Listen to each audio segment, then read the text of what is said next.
मित्रों नमस्कार, आप देख रहे हैं धर्मदृष्टि पत्रिका का यूट्यूब चैनल दस्तक मीडिया। मैं विनोद शुक्ल आपको सुना रहा हूं बाबा नीम करोली की अद्भुत कथाएं। अद्भुत कथाओं की श्रृंखला में आज हम आपको कैंची धाम ले चलेंगे और कैंची धाम में महाराज जी के अपराह्न भोजन प्रसाद का समय हो रहा है और महाराज जी अपनी कुटी में जा चुके हैं और प्रसाद ले रहे हैं। प्रसाद देने की व्यवस्था में पप्पू और किशोर लगे हुए हैं।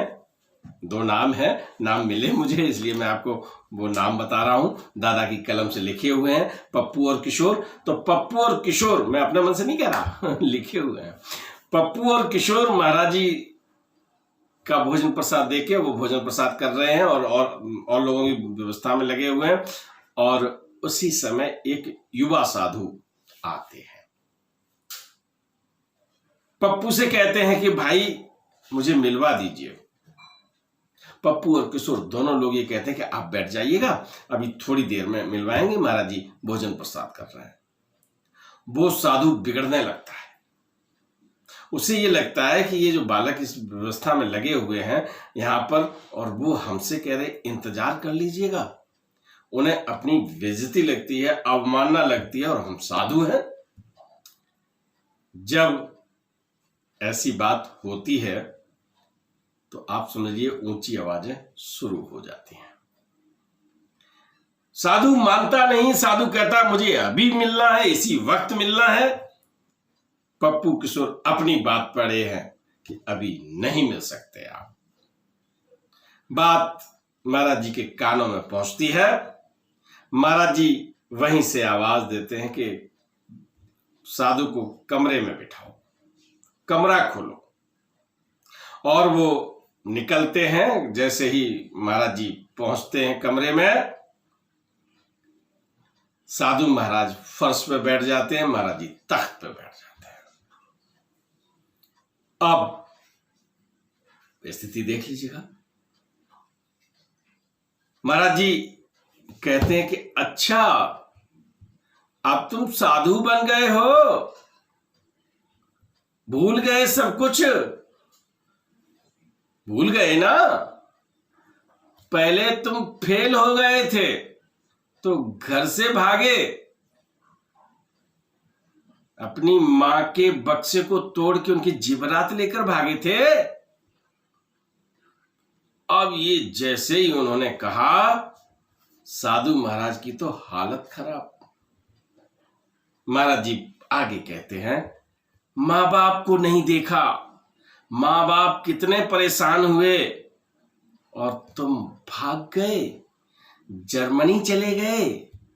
क्या सीखा जर्मनी में? धोखा देना। जब धोखेबाजी नहीं चली तो फिर वापस आ गए।